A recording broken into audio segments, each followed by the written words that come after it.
انا تصنيف للمخرجين، والله اعلم اذا كان تصنيف صح ولا لا، ان في المخرج موهوب، لازم الاول يبقى موهوب، بس في نوعين من الموهوبين. موهوب يعني صانع جيد تقنيات السينما، هضمها ويصنع شو جميل. وفي موهوب مهموم. سعيد من النوع ده، الموهوب المهموم. في مسيرتنا السينمائية في أسماء كثيرة من الموهوبين الموهوبين، وفي برضه من الموهوبين بس موهومين. لا حتى بدون موهومين، لا موهوب، بس لو حطيت فيلم جنب فيلم جنب فيلم جنب فيلم تشعر ان في 10 مخرجين.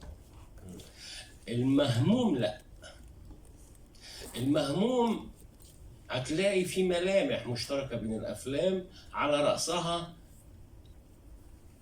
همه الاجتماعي والسياسي مثلا، همه النفسي، قضايا الوطن اللي ما بتتناقضش ما بين فيلم وفيلم.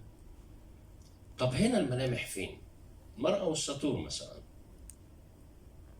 في مشاهد دفن جثة زوجها اللي قتلته وهي بتوزعها على أماكن مختلفة، هتفتكر مشاهد من الفنار، ضباب الفجر، الممر. عاشق قوي سعيد لهذه المشاهد،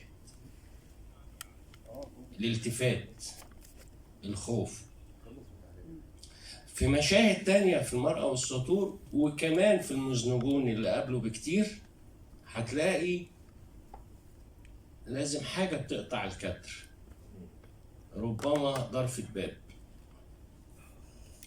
ربما جزء من شراعة بس تقسم الكدر عشان يوصل لك بدون ما تعي انت انه هذا عالم وذلك عالم اخر، وهكذا.